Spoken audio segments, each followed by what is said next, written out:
Hi everybody, welcome to Trading Conversations. You are here, my friend, because you believe that profitable trading is one of the most efficient ways to attain financial freedom and can be achieved as long as you are willing to put in the hard work to develop your trading competency. Our goal with this show is to introduce you to traders who have dug through the trenches and emerged at the other end. From the sharing of their trading stories, strategies, workflow, and best practices, I hope to help you shorten your learning curve as you embark on your journey towards trading mastery. Today's guest is a fairly young trader who started dabbling in the financial markets during his undergraduate days and made an unconventional decision to become a full-time independent trader right after graduation. With 10 years of full-time trading experiences under his belt, I'm sure you'll be able to pick up ideas and concepts that you can internalize to accelerate your growth as a trader. It's my pleasure to introduce to you Jay Tun.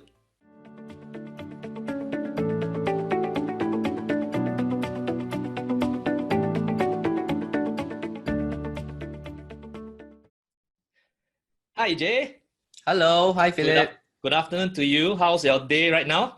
Oh, it's good. Oh, it's good. Good to see you. Great. All right. Thanks so much for accepting my invitation to be interviewed by me to ask you more about your trading journey, your trading experiences, to share with our community and our audience. And I'm very sure that there's a lot of information that our audience will be able to get from you.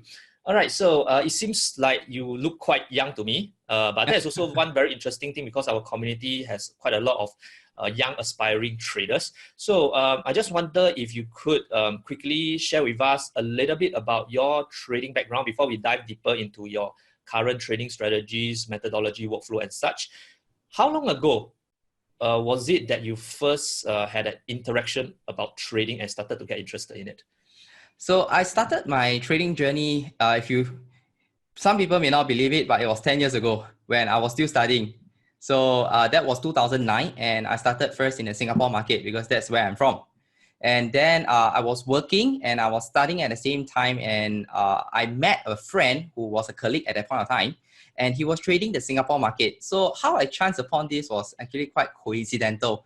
One day I was on my way out for a break, then I walked by his desk and then I saw things like, hey, what is red and green? So I asked him like, what are all these? So he said, oh, he's looking at charts and of the Singapore market.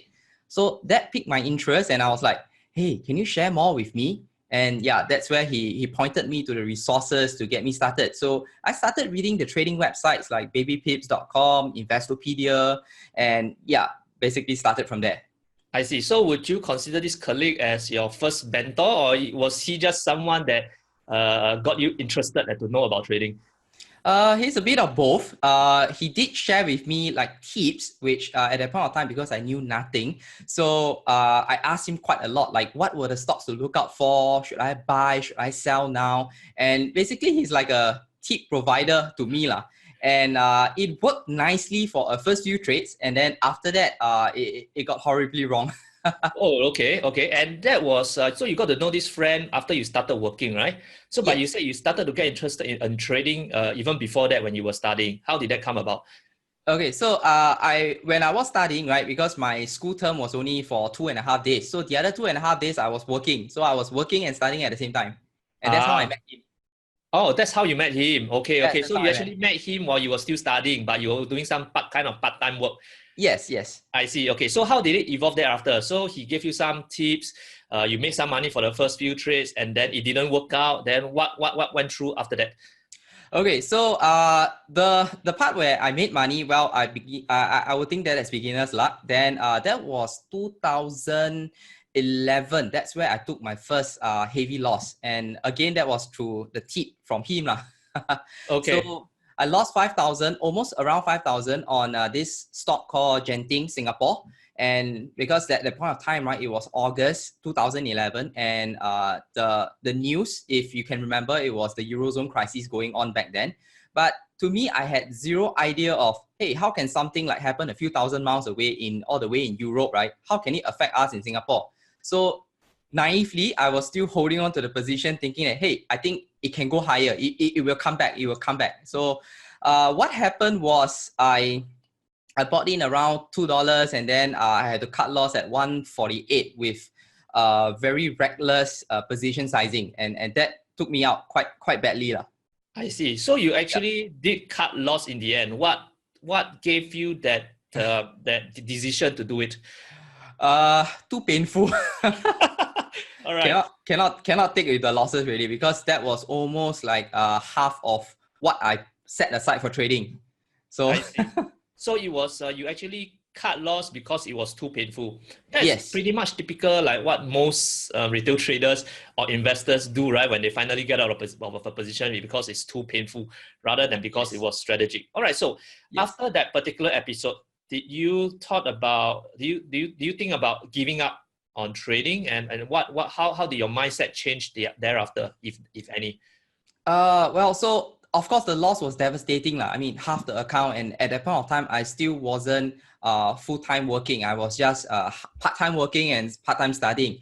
And of course, after that, I stopped trading for a while, and it was quite devastating. And if I'm not wrong, I think I took like almost 3 months off, and before deciding to come back to revisit the market.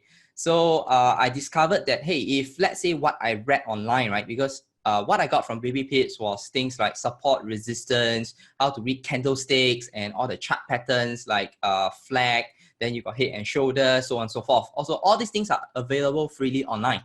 Then what happened after that was I discovered that, hey, if all these things should work, right, then I shouldn't take such a hefty loss of my position.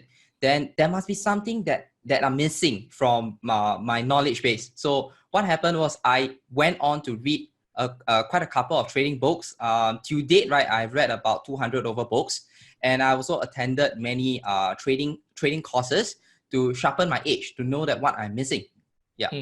Okay, so after that incident and you came back to trade again, how long did it take you before you start to feel a bit more confident about the way you trade, or how long did it take for you to know that you are starting to do the right things?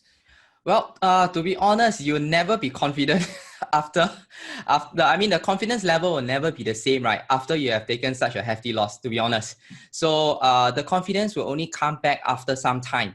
So, one thing I discovered, right, is that, well, the market was interconnected. So something like whatever was happened in Europe, right, can affect us in Singapore, and it can also affect markets like the US. Then I also realized that the market is affected by what goes on in the economy.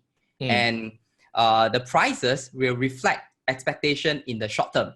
And while the long term still revert to fundamental, but short term is all down to expectations. And well, then after that, when the money, right, another thing I discovered was the money will have inflow and outflow, usually not in and out of a stock, but also is in and out of an industry by itself, or a whole sector by itself. So having discovered all this, right, through the courses that I've attended, through the books that I've read, then I've decided, hey, I think Singapore is not the market that I should be applying all this, because of the scale of the market, and as well as for all these theories to work, right, it works better in a bigger market like the one in US. And therefore, I made the switch from the Singapore market all the way over to the US market. So when you decide to make the switch, was anyone or any of the courses you took or the books you read result in you thinking from that perspective? Or was it just something that I decided to switch to the US market as a result? Do you already have some kind of a mentor or learning group at that point in time already? Okay, so at that point of time, right, I came across this book, right, which was the Stock Trading Almanac by, I can't remember it was published by who, but they had it every year. So they had 2010, 2011, 2012 version, so on and so forth. Then that is from that book, right, that's where I discovered that that there is a cycle that is ongoing year after year. And this cycle has been just there all along, but we didn't realize it. And I realized that for me to find all this historical data that I need for my backtest, the US market is the easiest to work on instead of the Singapore market, because for Singapore context, either everything is limited or you have to pay for the information. I see. Okay, so let's move on, accelerate a bit. How was your evolution as a trader thereafter when you switched to the US market? Okay, so when I switched on to the US market, right, what happened was I started with this concept called cyclical analysis, and that got me very interested because I was able to go and look at like certain cycles that are going to repeat year after year, and I embark on my back test, and that got me the confidence to get back into the market after that devastating loss in 2011. And how did things go for you thereafter? So from 2012 onwards, right, the model have been working nicely for the cyclical analysis, and 2012, 2013, and as you know it was a trending market by then, and therefore the strategies that I put in at a point of time was working nicely, and all the way until 2015. I see. So not just from an analysis perspective. When do you think was that aha moment for you from a trading perspective, from the evolution as a trader? Was there a certain aha moment because of some books that you read, or because of some mentors that guide you along the way? Well, the aha moment came, right, is when I did my own back test, and then I realized that, hey, this one can be profitable. This strategy can be profitable. So before that, I was taking tips from friends, from gurus, watching news, and getting from so-called all these experts. But after doing the back test myself, then I realized that, hey, I think this is really going to work. And that gave me that confidence to move forward and start to, put my money down again to take the trade. I see. And at that point in time, so you have a strategy that you feel confident about already. Yes. But at that point in time, were you already knowledgeable enough in terms of things like risk management, position sizing, trading psychology, and stuff like that, or trading workflow? Was that already something that is natural for you, or you have not actually moved on to those kind of phases yet? So for risk management, definitely I have them already, because through the courses that I've attended and through the books that I've read, this was risk management was one thing that was emphasized throughout. So I already had that. But when it comes to workflow, I was still more of a leisure trader. I didn't have much of a workflow like I have now. So at that point of time, I I think this stock, and I know that I've done my research and back test on this stock. I know it's going to work. So I'll just pick that stock and that's it. So some parts of the day I will have things to do, then some days I have nothing to do at all. So were you like trading full time then, or were you still studying at that point in time? At that point of time, right, I was on my last year in my uni, so I had a lot more leisure time. So I was at a cross junction of whether I should, step into full-time employment or, go into trading. So I choose neither of those, because I know that trading, from experience at that point of time, right, I had about 2 to 3 years of experience. So I knew that trading was not going to be bringing me substantial income, because my capital size wasn't big. So I had to look for a part-time income that is going to supplement me and keep my life going. So what I did was I took on a lot of part-time jobs that include selling computers, include teaching tuition, of which I'm still doing today. And that kept me going for my life. And I focused the rest of my time down to trading. I see. All right. So interesting. So do you consider yourself from that point onwards, about 3 to 4 years into your trading journey, do you consider yourself already a proficient and generally profitable trader from that point onwards? At least I wasn't losing. So I wasn't making a lot of money at the point of time, but at least I was getting like 5 to 10% return at about 3 years down the road. I see. So how did your journey as a trader evolve thereafter, from the 4th to 5th year onwards, for the next 4 to 5 years? Was there any significant changes, or was there any significant growth that you see in yourself as a trader? Yes. So the next turning point, right, came in 2015, where now that we know that 2012 all the way to 2014, the market was rallying all the way. So the strategy that I had at the point of time, right, which was directional in nature, and it was reaping in nice profit, and it was quite consistent until 2015, where the market just went into a sideways consolidation for the whole 8 to 9 months. So it was the 8 to 9 months where I kept taking on using the same strategy. I kept doing the same thing, but I wasn't getting the results that I wanted. And I was incurring small losses here and there. And the losing rate is much higher than the winning rate during that period. And that got me to think that, hey, what is happening? How come this strategy isn't working anymore? So the breakthrough came in terms of trade review that I did. Then I realized that, hey, if the market changed, right, then I should be applying a different set of strategy to suit this market instead of forcing my strategy on this market and hoping that it will work out. So that was my second aha moment. I see. So before that, you were just simply trading one kind of strategy, and it Yes. is a directional trend trading kind of strategy, I would suppose. Yes. And it was only at that point in time where the market went into a consolidation for about 8 months that you started to realize Yes. that you might want to consider looking at other strategies. So Yes. what happened thereafter? So you understand right now that you need to look at some other strategies when the market condition is not ideal for the original strategy that you use. So Correct. what do you do thereafter? So what I did was I went online again to research and what kind of strategies would be best suited for a consolidation market. Then this instrument came to my so-called purview, which was options. And then I already studied options in university before, so I knew what an option was. But to trade options, that is a totally different thing. So I started reading on options, and one of the book that I would strongly recommend, right, for options trading, it would be the one by Ron Inery. Yeah, so from his book, I've learned how what is option, how does the option function, how does the pricing differs when the underlying moves in a certain direction. So to cut a long story short, I began selling options after reading Ron Inery's book, and also at a point of time, right, Think or Swim Singapore, which is a broker, they had this advanced demo going on, which was it wasn't demo, it was like a options lesson by this trader called Scott Connor, who was their director of education. So these two, Ron Inery through his book and Scott Connor, really taught me almost everything I need to know about options, because they were coming from a practitioner point of view, how to sell options, how to collect premium instead of using options as a directional substitute for your stock.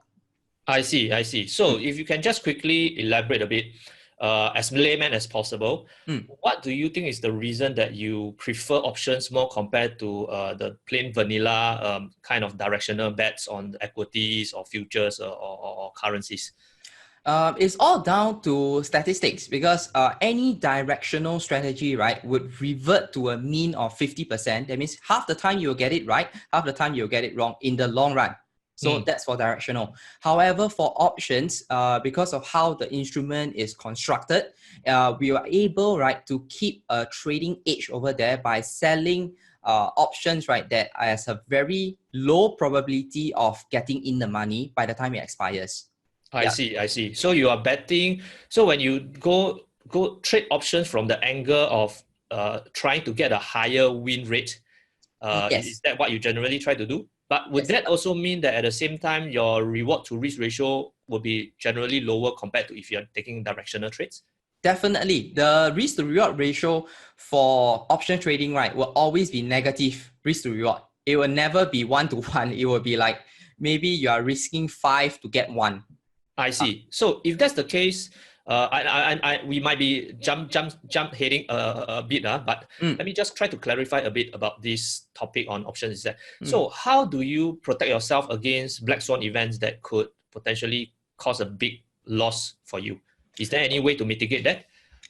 Yes, one is of course through position size, because we as a trader, right, we are always battling our greed versus sanity and also greed. So on the greedy part, what we want is we want to collect more premium. We want to make more profits. So we will sell a lot more contracts that we should be selling.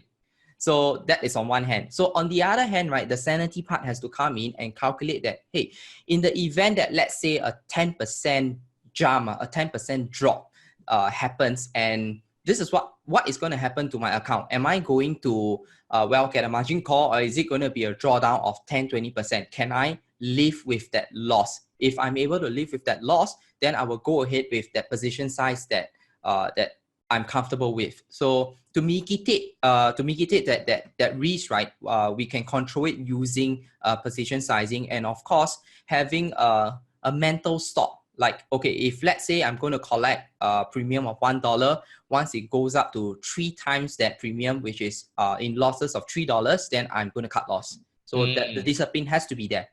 Okay, so even for option trading, you have a very strict cut loss level to Yes. make a decision on. All right, so thereafter, do you just simply trade options? Was options the only thing that you trade thereafter from that point onwards? Okay, so from 2000, almost the whole of like half the second half of 2015, I was on options trading. Then it went on to 2016. Then when the market was trending again in 2016, this time I was doing both options and directional trades on equity again. I see. How do you manage two different strategies at the same time? Okay, so option selling options premium, right? You usually let the position go on for a few weeks or maybe sometimes even up to 2-3 months. So that wasn't a very active management on that position wasn't really required. So all I need to do every day when I log in, right, is to look at what is the underlying, where is it going? Is it still in accordance to the direction that I plan it for? So pretty much that was options premium collection is pretty passive. Then so I realized that, hey, I cannot be selling new options every day. And that's why when the market was trending, I started to go back with the directional trades on the equities itself. I see. So to put it very simply, you use the directional bets when you realize that the market is starting to trend again. And then Yes. you go back to the option strategy when you realize the market is going to a consolidation where the volatility just simply decreases. Is that generally the main methodology that you use to use both these strategy concurrently together? Yes. And it is not so much of I do options, I stop, then I do equity. Sometimes they may be overlapping. What are some of the cases that could be overlapping? Like for example, options premium selling, right? I do not like the volatility to be too wild, because if the volatility is too high, then I will have a tough time managing my options position. So when volatility is too high, right, I would rather not do options premium collection. I see. Yes. So it's a very strategic way to decide what to use, whether to use this or the other, or both at the same time. All right. So was that subsequently the two main strategies that you use all the way till now, or was there any major changes along your journey thereafter? Pretty much it was still these two sets of thinking, these methodologies, but of course there are some involvement on these strategies. So like before that, right, I was collecting premium on stock equities and all this, of course, in the US market. Then I realized that the risk to reward, like we have mentioned just now, right, is always negative. That means I'm risking far too much just to collect back that, that $1. So after that, I went on to sell options on futures and on commodity futures. Oh, okay. So that is Yeah. quite a pretty significant change. And can you explain a bit your thought process behind moving on to this strategy? Okay, so why I choose the commodity futures, selling options on commodity futures, was because of two things. One is because of the margin. The margin required for me to put on the position is a lot lower, which means that I could better optimize the usage of my funds. So that's number one.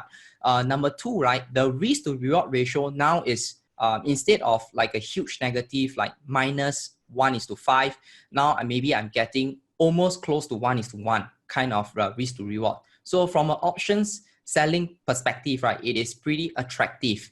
And that's why I moved on to commodities and also on indices, and I have never looked back since. I see. All right. So, so more or less, you have been using that until today, right now, Yes. and even today, you're probably using a variation of these either three types of strategy or methodology, right? Yes. So, how has your equity curve been like for you throughout the past 10 years? If you can just roughly illustrate how it worked for you, the equity curve. So for the first 3 years, it was I would be lying if I tell you I'm straight off the bat I will be making money. No, so for the first 3 years, it was making. Then after that, one big loss will wipe out everything. I So see. So yeah. that was the stage where you didn't really practice proper position sizing and risk management yet, right? I did Okay. initially. Then Okay. as I got more complacent, as I got more winning trades, then complacency sets in, greedy sets in. Then I undertake a position that is far too big for my liking. And then that was when it came back and hit me. That one trade that will wipe out the previous few profitable trades. I see, I see. So it's due to ill discipline in a way. Yes. Okay, and after that 3 years, how So did your equity curve evolve then? So after the 3 years, I switched over to the US market. That's where I discovered that the cyclical analysis concept that I mentioned just now. Mm. And with through that, right, I'm starting to not lose money, and I'm getting like almost 5 to 10% from then on every year.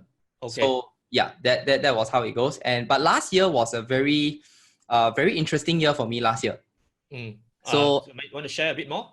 okay, so on average, right, every year, if I count back for the past 10 years, if average return should be around 20% per year. However, last year I got more than 50% return, and this was because of the market conditions. And of course, not every year I can repeat this. And last year was just a special year, I would say. What was it about the market condition that gave you this kind of outsized returns in a single year? Okay, so if you recall what happened in 2018, we have two major crashes. One was in January, and the second one was in October. Then, in fact, there was a third one, which was in December.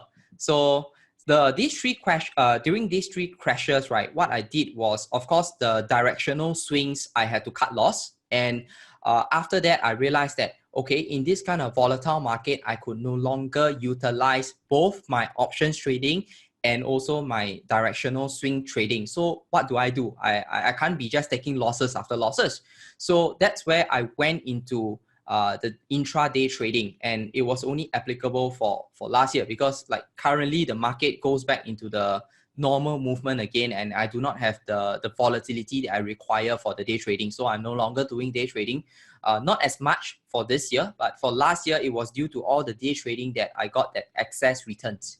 I see. So it was more about last year, the market having a very significant daily volatility. That's why Yes, you focus more towards intraday trading. So again, yes, it's based on the principle that you see what the market is doing, then you use the right kind of strategy to try yes, to get profits out from the market based on the yes, market condition. All right, yes. that's very very interesting.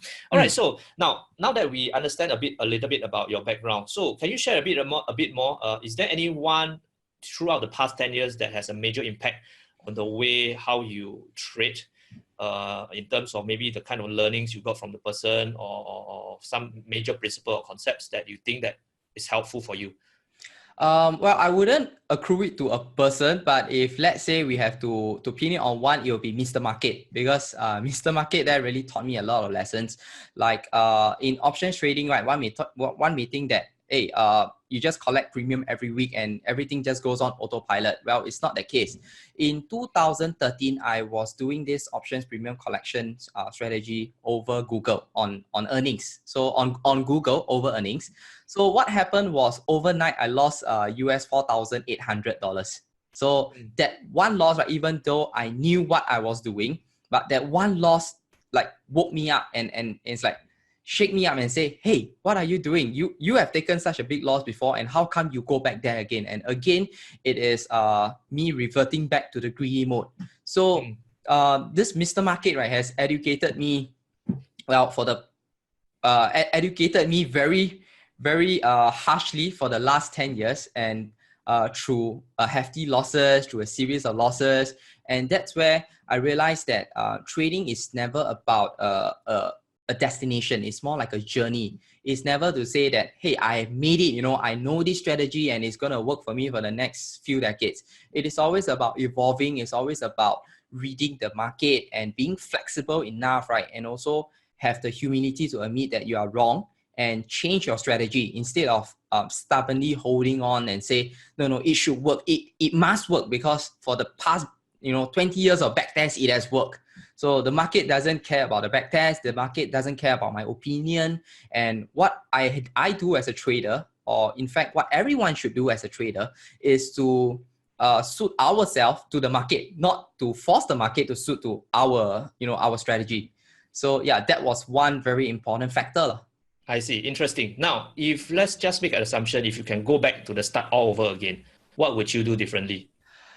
What would I do differently? Well, I would embark on back testing a lot sooner, so I do not have to go through, all the so-called wasted time in the first 3 years, as I was getting only relying on tips, relying only on technicals. I would go through a proper education, like started reading a lot earlier, so that I know what really affects the market, what really moves the market, what moves the stock. So having known all this, right, then I'm able to put into action a lot sooner, but of course with a small account, and that's where we call it forward testing lah. I see. So basically, you would have started with a small account, do more back testing and stuff like that, and learn way earlier before you start to put a lot of real money into the market. Yes. Okay, that's Yes. fantastic advice. So now let's move on to the present time right now. Mm. So just now during our conversation, you mentioned quite a number of times on back testing and forward testing. All right, can you share a bit more about your back testing process? Considering that I think that from your profile, you describe yourself as a discretionary visual chart trader, right? And not Yes. so much of a systematic or quantitative or algorithmic trader. So Correct. how do you actually effectively do back testing if you are a discretionary visual chart trader? Okay, so like for example, the cyclical analysis approach that I use, right? What I do is I require the historical price data for the stock in order for me to proceed with this analysis. And what I will do is I'll go through the last 20 years and know that once I compile and all the data together, I know that for the market itself, let's say S&P 500, the most bullish month for S&P 500 is in March, April, then November, December, this 4 months period.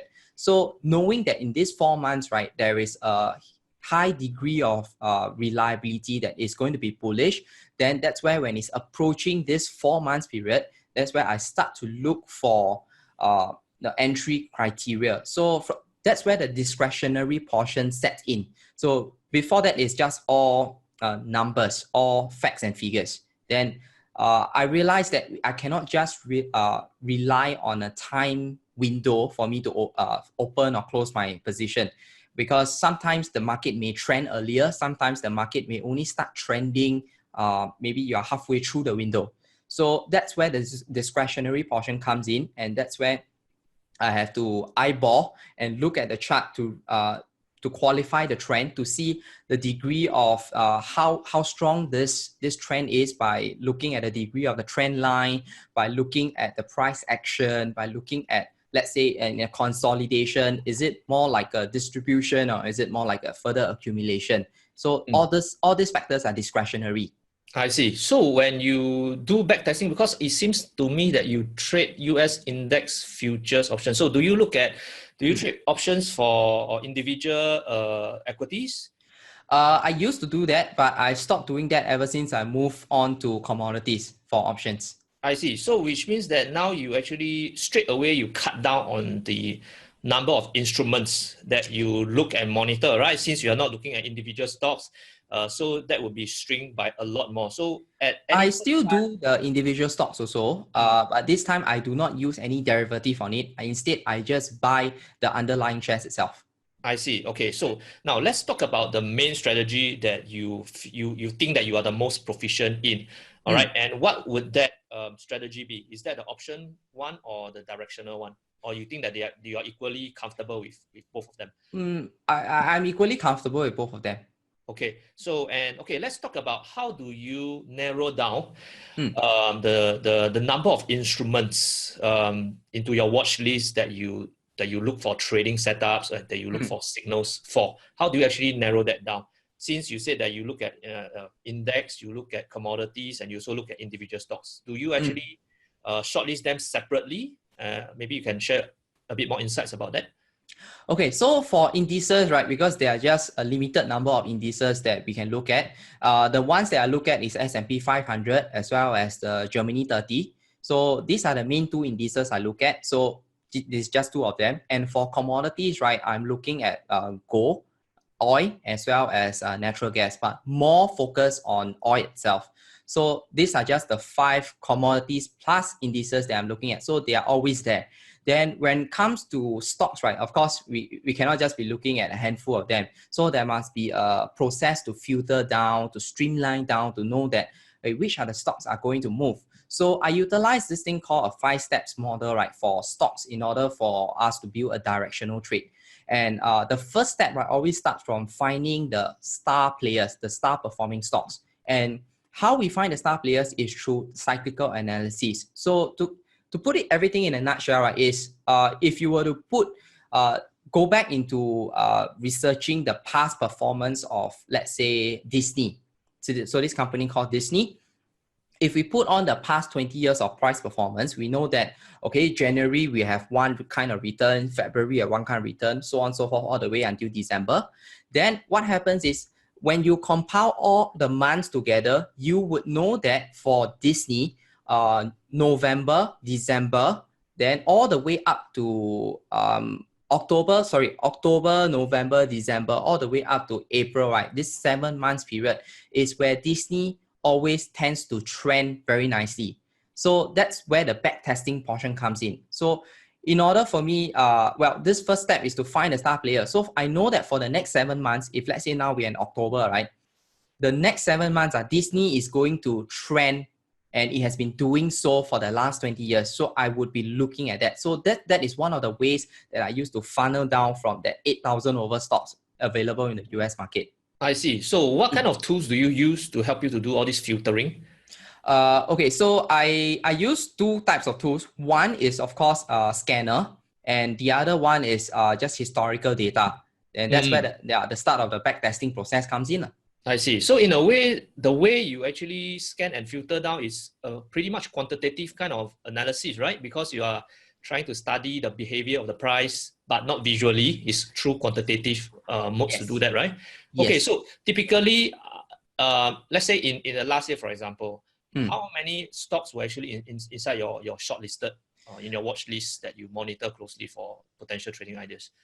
Okay, so instead of like having few X number of stocks in my watch list every year, right? What I have is I have this market calendar where every January I go across the whole US market and shortlisted about 600 over stocks, which are the leaders in their industry. So the top 3 to 5 biggest company in their respective industry.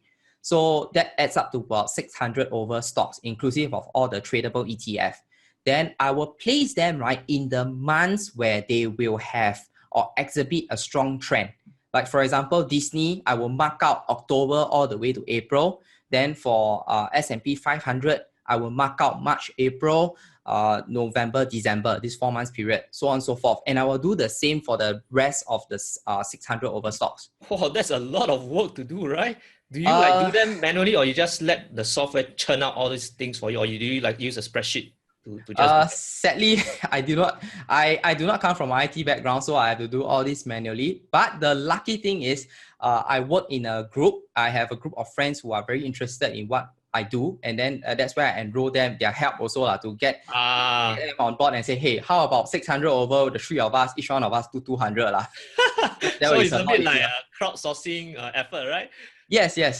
Okay, that's very interesting. All right, so now let's go a bit more deeper about the strategy that you use. So, yes. I think options might be a bit too difficult to explain in just a simple interview. So let's just focus more towards the directional strategy that you use. Can you share a bit more about how do you actually decide to enter a trade, how to put a stop loss, how do you take profit based on that directional strategy that you use? And that strategy, is it used on all the index futures and commodities futures and the stocks itself, or is that limited to some kind of instruments? Okay, so this strategy, like cyclical analysis approach that I share, right, it works best on stocks as well as indices, but not so much of futures, because we do not want to be holding a leverage position for a few weeks or so, because that would be reckless unless we have a big account size. So after finding the star players, right, what I do is that's where the discretionary part, the visual part comes in already. So I would go through the chart itself. So knowing that, let's say now we are in March, right? Knowing that there are X number of counters or X number of stocks that are going to be bullish, I will put all their charts on and I will go through each and every one of them. That's where I'll go and plot all the areas of so-called contention, where the support and resistance are. And I use support and resistance for me to frame whether this stock itself or this chart itself is in consolidation or is it in so-called trending. And after a certain price, let's say now it's in consolidation, after it breaks above a certain price, then in this area, that's where then I will decide to enter with a trending position. I see. And so basically, are you mainly using breakouts, or do you use more of a reversal strategy in this trend trading? Neither. I use more of a pullback strategy. So one of like after I qualify to know that it is in the right terrain or the territory, in the trending territory.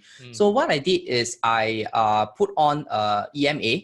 I put on EMA, and one of the most frequently used EMA will be the 20 EMA. But instead of using just one line itself, right, what I do is I have two lines, and one is the high, the EMA high. Instead of relying on a close price, I have the EMA high and the EMA low. So these two lines, right, what they do is they will behave like a channel, a value zone. So I always wait for a pullback down to this value zone before I decide to swing the next leg up. I see. So you basically, it's a bit similar to like how people use Bollinger Band, for example. Wait for it to go back to the lower boundary, then they look at buying at the lower boundary and expecting that it will go back up in the towards the upper boundary, or at least towards the center part region, right? Yes. So the thing about this using moving average, I personally realized in the past is that different stocks, different instruments seems to have a certain different way they move according to the EMA. Yes. So do you actually try to apply different EMA range on different stocks depending on the kind of volatility that they have and the kind of trend characteristic that they have? Very good question. Yeah, so that's exactly what I did. So at first, right, when I started with this EMA strategy, what I did was I just used 20 EMA throughout. And then I realized that if I use 20 EMA throughout, some of the stocks, right, they may just dip way below the 20 EMA before coming back up again. So that's where the eyeballing process comes in again, and I will so-called visually backtest to see which EMA period suits this stock, and every different stock will have a different period EMA that suits them. I see. So you are actually looking in history and try to see which EMA is a better fit for that particular instrument, for example. Then you will try to use that going forward. Was there any case that you do notice that the EMA value has got to be changed after that because the characteristic of the stock changes? Okay, well, when as long as the market is trending, as long as the stock is still trending, right? Largely from my discovery is that it still sticks back to the EMA that it is suited to. But the thing that will change is when the market changes from let's say non-volatile trending one to a volatile non-trending one, like the one we have last year. So that's where this strategy will not work. Yeah, because you will start to consolidate and then you will just keep on bouncing. It doesn't go in a strong directional move, right? Yes, correct. It may bouncing off is fine. What was really frustrating last year when you apply this strategy, right, was that it pierces through and it didn't follow through all the way down. What happened? It did a 180-degree snap back all the way up again. So that was very frustrating last year. Yeah. So it's actually a broad sideways volatility. Yes, correct. These kind of issues, right? Yes. So what would be a trading setup for you in this particular strategy? I mean, the point where you decided, okay, it's time for me to enter. What is that signal or that trading setup that tells you to do that? Okay, so when it falls back to the value zone, I call it, so value zone is the zone between the high of the EMA and the low of the EMA.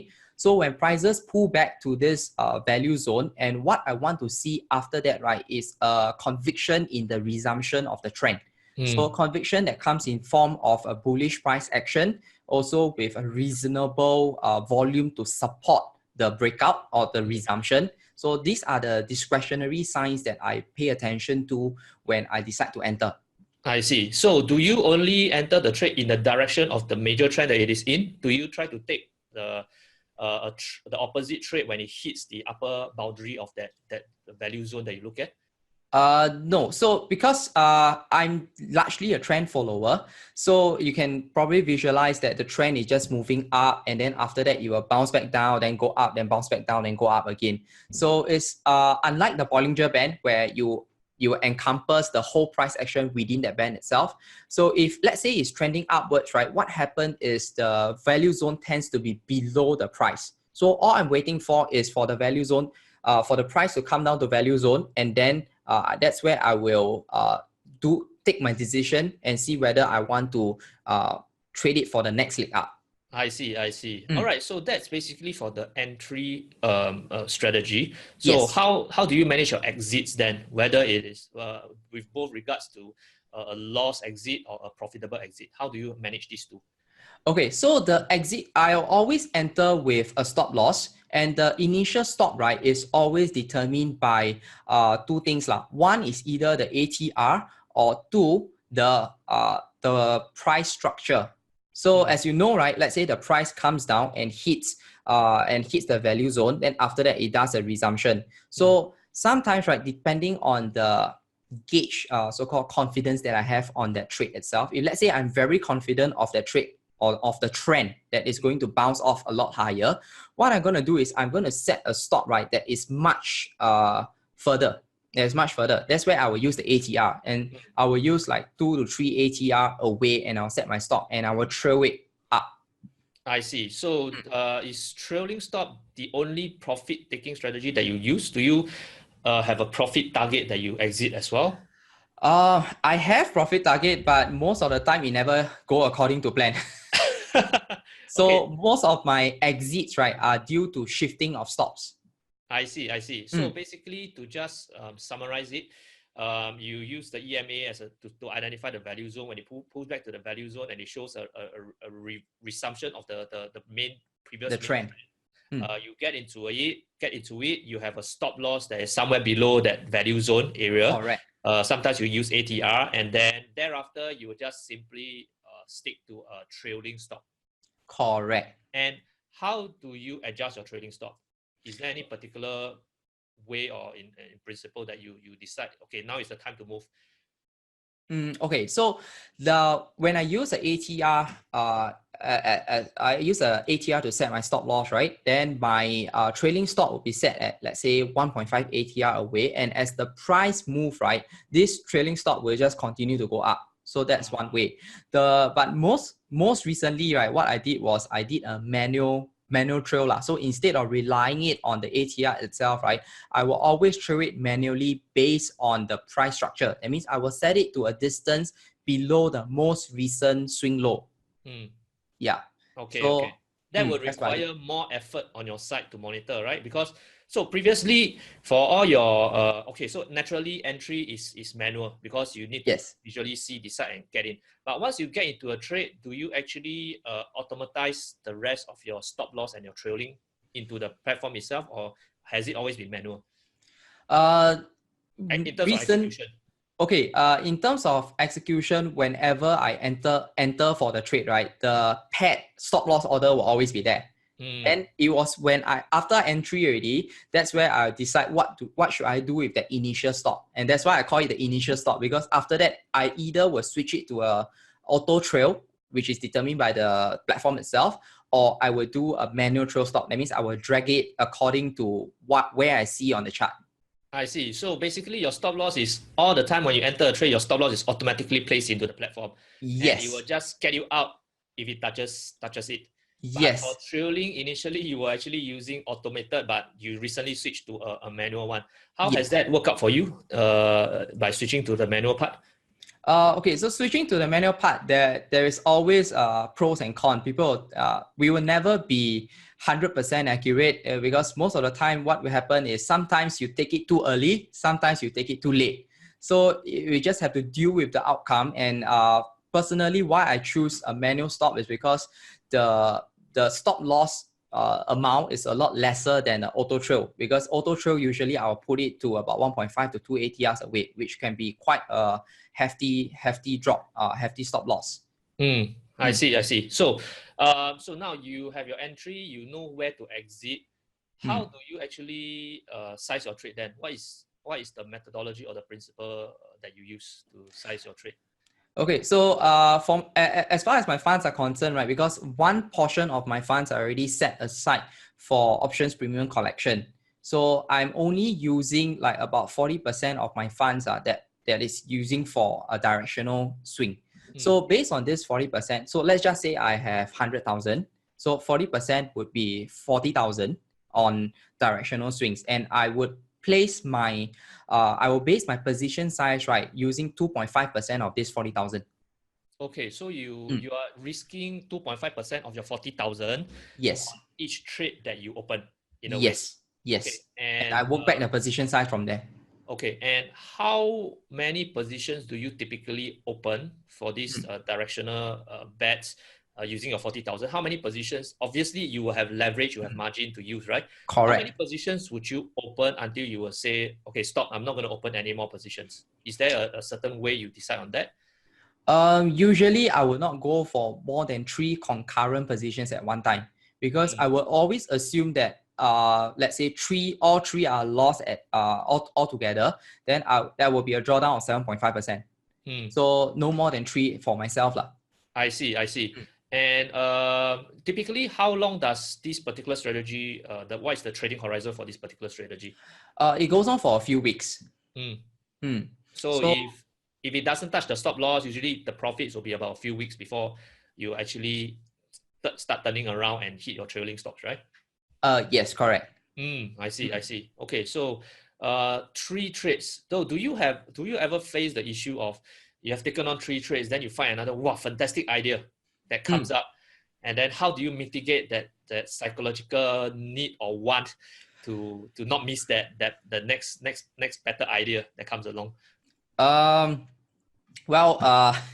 Better idea will always be there, and it has been there since the first day that I have entered this trading journey, and till date now every time I will still be looking at what all the missed opportunities. But one thing that I've learned is if you kept focusing on the missed opportunities, right, you are not going to move on. So you have to keep what one can do, right, is to focus on what they can control, which if let's say they are bound by the capital size of the account, right, the account size, then they just have to make do, because if everything is already utilized, unless that trading opportunity is much more attractive, then maybe they can close away an existing one and then take on the new one. If not, well, even though there are so-called spare funds available in the account, I would advise against utilizing these spare funds. I see.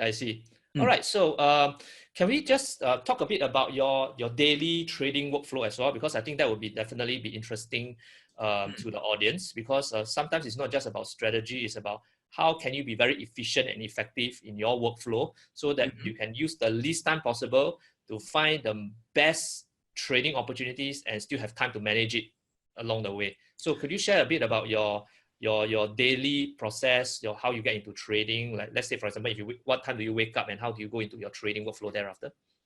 Okay, usually I wake up about 11 a.m. Then, yeah, because I sleep very late too. I sleep almost about 3 to 4 a.m. every night.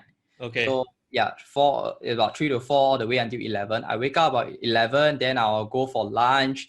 And after that, I will come back and launch my platform. And because I trade the indices as well as, indices in the Europe market as well. So the Germany 30. So I will look at the Germany 30 first in the day, which is around the time right now, because so now it's about 3 p.m., 3:30. Then that's where the European market is in full force in active session.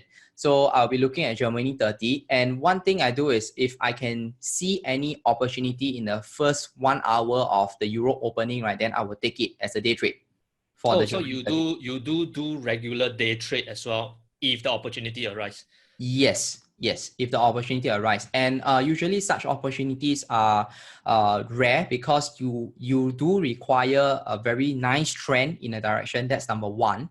Then number two is the volatility has to be there. So like last year, we are having a 2%, 3% day, and that was the normal. And this year, what we are getting is like 0.5%, 1%. So the range may not be so ideal for day trading, but I do look at it from time to time just so that when I spot an opportunity, I will be able to enter the trade. So that's for the day portion. I see. So since we are on that, can you just elaborate slightly further? How do you actually, for your day trading strategy, right? How do you decide the entry, the exits? Okay, so for day trading, I use a lot of framing. So there are 3 sessions for day trading. You have the Asian session, then you have the European session, and then the New York session at night. So I would not trade in the Asian session because unless there are news lah, but that is very rare. So in the Asian session, I would look at the boundaries. That means the high and low of the Asian session. Then when it goes on to the European session, right, based on the boundaries of the Asian session, I'm going to look at whether is it a continuation, is it a reversal? That means, is it bouncing off the support? Is it bouncing off the resistance? And after a breakthrough, let's say Asian session is trending upwards, okay? Then there is a resistance set there at the Asian session. And then when it goes on to European session, it breaks above higher again. What I will do is I will not enter immediately because from my experience, I realized that if you enter the first breakout, right, most of the time, the first breakout may be a false breakout. So I will always wait for a retest of the boundary first before trading the resumption. Yeah, so it's still relatively like a pullback style of trade, but of course a little modified.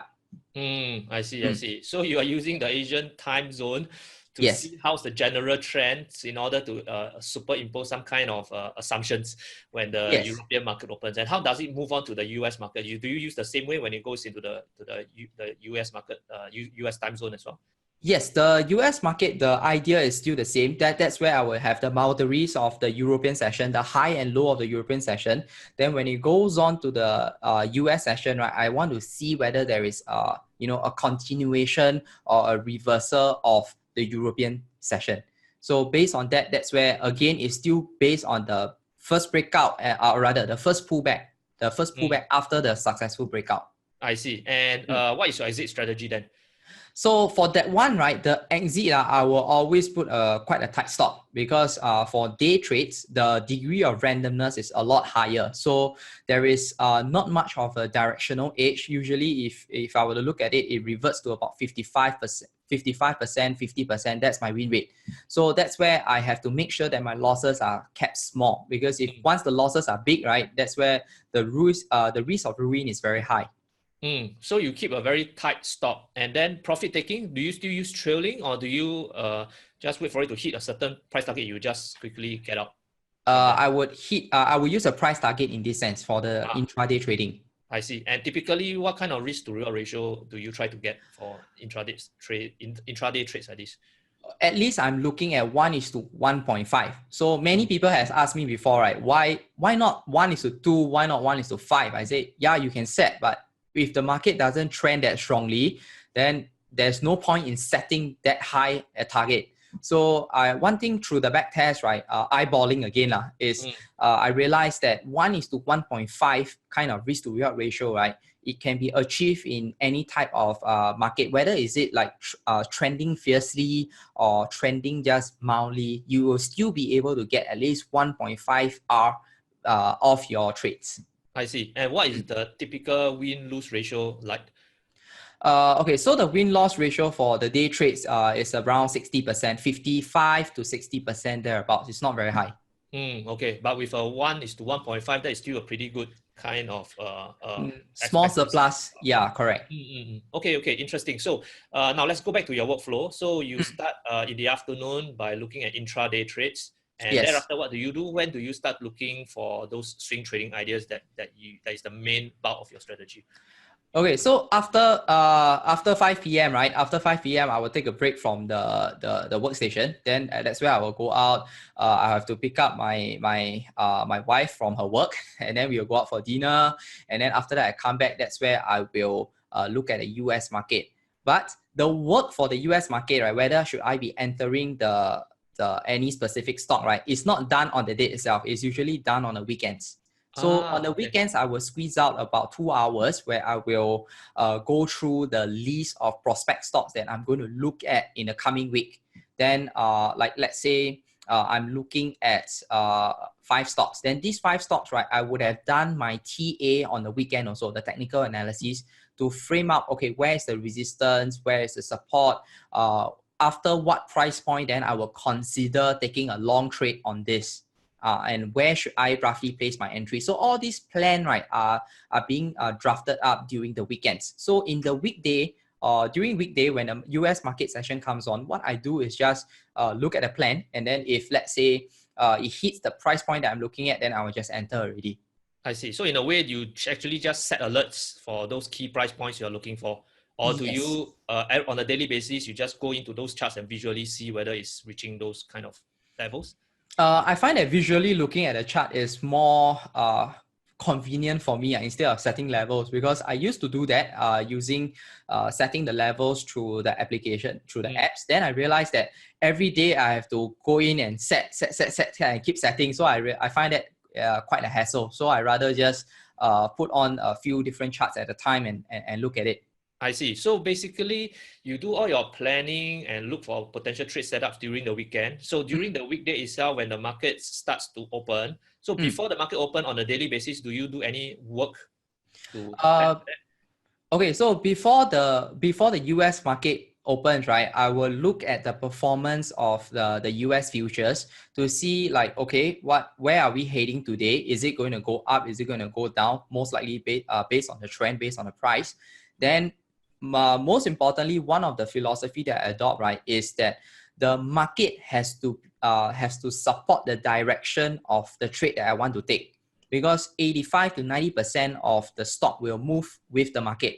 So if let's say you want to swing long the stock itself, but if the market on that day happens to be a fierce down day due to news or whatsoever, then it may not be such an ideal time for you to get in, because after all, it still follows the market first. I see. So do you at that point in time think about how about I look for stocks or look for instruments to short instead? Or do you not? Or you Usually, no, this so-called last minute kind of planning, I usually refrain from it, because back then in 2000, I would say early 2016, I was doing this, and then I realized that, okay, every time I would just look for last minute candidates for day trades. Then I realized that the hit rate was quite awful. It was like I was losing more than I was winning. It was getting more of like 55 to 60% losing instead of winning. So I realized that the edge wasn't there, or at least not for my set of strategies. I see. I stopped doing that. So in a way, during the weekend, you will already decide, I am only going to look for instruments to long. And yes, I'm not going to consider any short instruments. So once you decide on that, and during the regular market days, you will just see whether the broad market, is it also bullish as what you were and trying to anticipate. If the day happen to be a bearish day, then you will probably just not do any trades altogether. Is that what you do? That's right. Yes, that's right. I see. All right. So once the US market open, then in that case, do you also trade the intraday for US market as well? Only when there is like a huge range that I can be looking at. Like for example, the October of last year and December of last year, the range was there, and of course I will do the intraday trades, because at that point of time, if you were to do swing trades over a few weeks, right, it would have been pretty frustrating, because even though the breakout can be fierce, but the reversal, the snapback, can be quite fierce as well. So you may see maybe your positions, right, making profit for one day, then the next session it raises all the profits and go back into losses. So I tend to when I see a market, or when I profile a market to be volatile, trending fiercely, then I would tend to switch into day trading instead of doing the directional swings. I see. So considering the fact that you said you typically hold maximum 3 open trades for the swing trading at any point in time, it will usually suggest that if your trades is working out, that means most of the time you're actually not doing anything for the swing trading, right? Until it exits before you look for another new trade, because you only take on 3 open trades at the same time. Correct. Or is there a possibility, like let's say you have 3 trades open already, all 3 of them are already in profit? Although Mm-hmm. it has not exited, but your trailing stops is already in profit zone already. Would you Okay. consider opening the fourth, the fifth to get more risk exposure if you see good ideas coming along, knowing that the first three trades is already in profitable area already? Okay, so this has to be determined by the available of funds that I have left in the account, because I set aside 60% of my funds for premium collection.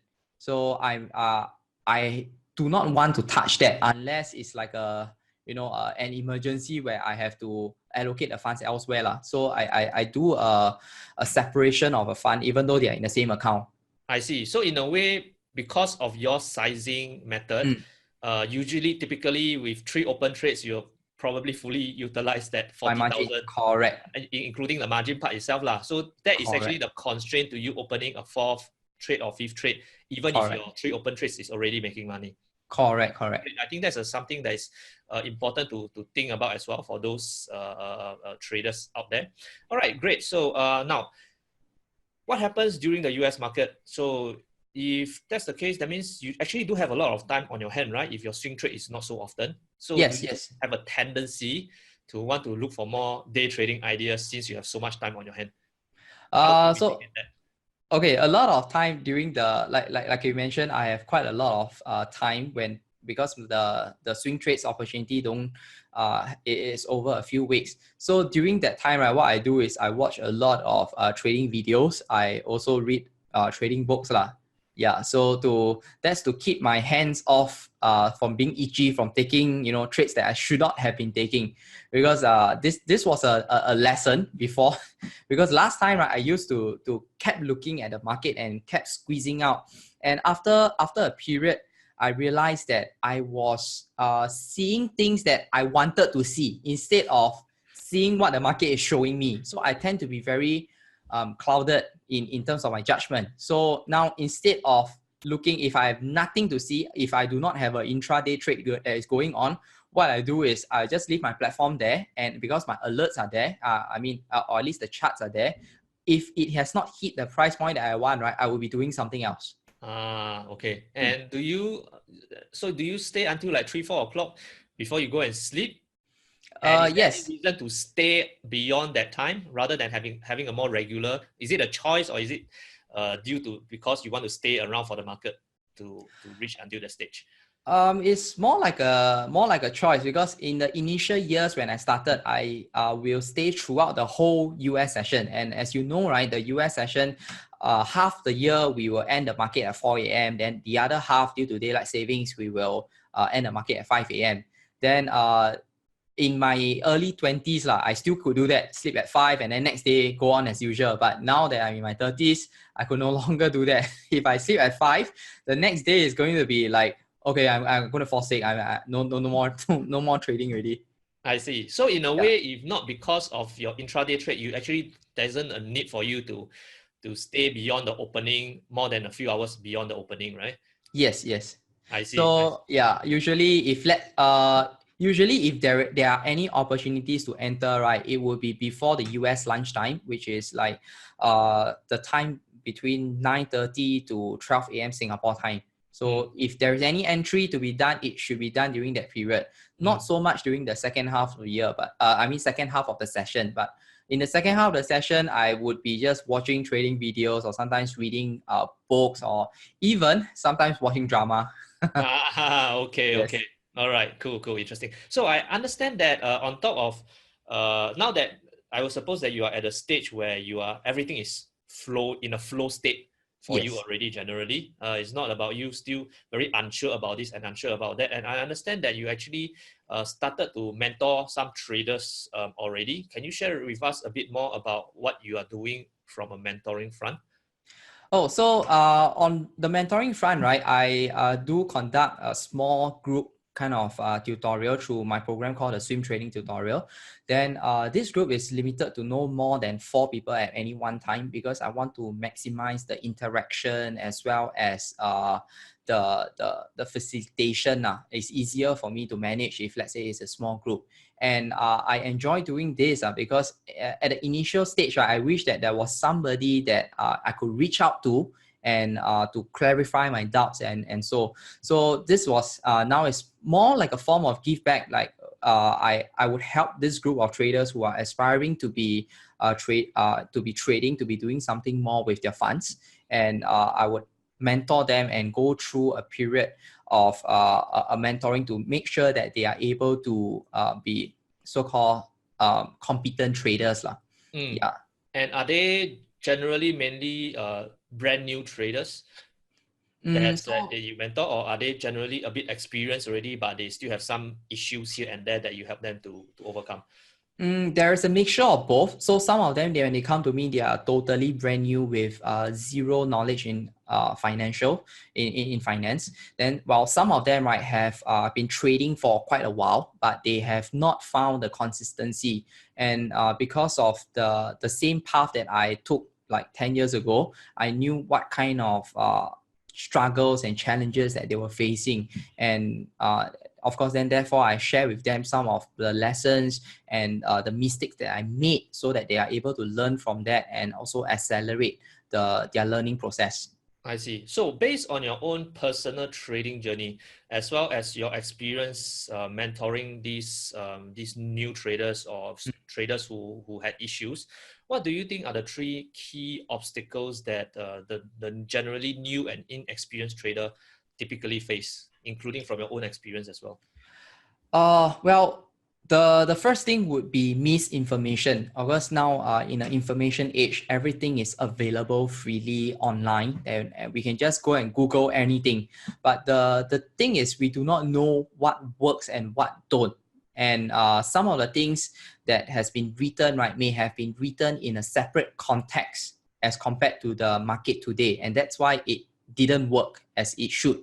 So that's the number one thing. Then the number two thing, right? I find that it's challenging where they have to make the transition from a full-time employee, because most of them will be working. They want to make this transition from a full-time employee to probably a full-time trader sometime in the future. And this usually is down to lack of funds and lack of time, because the work commitment is real, the family commitments as well. So we just have 24 hours in a day, and this is a huge, I would say, a huge barrier, right, in order for them to fully step out and immerse into this trading business. And one of the reasons I was able to do so was that I chose part-time work right off after I finished my college. So therefore, I had all the time I needed to kickstart my trading journey, and that was the advantage that I had over others, because I had more time. And a lot of the people whom I mentored and whom I knew, they didn't have this luxury of time because of the various constraints that they have. Yeah. I see. So do you think that is actually, I mean, based on the kind of your trading workflow that you use for your strategies, it doesn't seem like there's a lot of time required during the day itself, other than the more hours that you spend on the weekend. So how do you think, from the angle of, is it realistic or necessary for a lot of those starting traders to straight away think about doing full-time trading, and what are the necessary stage they will have to go through, in your opinion, before you think that they are ready to go full-time? Well, a full-time trader right off from the start, right, that would be pretty reckless and not practical, to be honest. Why? Because they have not clocked the necessary experience. They have not taken enough losses in order for them to be so-called hardened, or to be insensitized to this kind of loss. Then most of them, right, would have a lot of them that I met, right, have a very unrealistic view of which I also hope to address today. That is, they want to make a lot of money with just a little bit of money. So one of the most ridiculous goals that I have heard from one of my mentees, right, was before he started was that he only had 5,000 and he wants to make 5,000 every month. So to me, that was like, what, 100% a month? Then you are better than Warren Buffett. you are better than many of the traders out there. Yeah, you're better than the best hedge fund managers out there. So you should be working for them.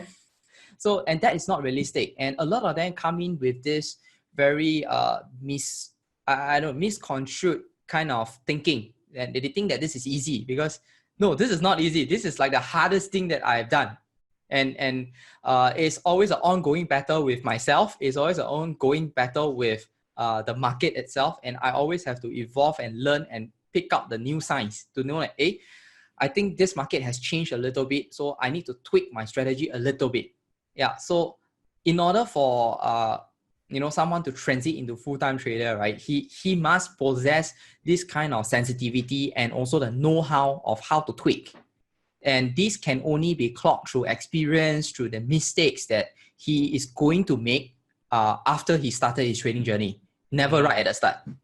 I see. All right. So, fantastic. It was great chatting with you, Jay, to try to understand your trading journey and some of the strategies, the workflow.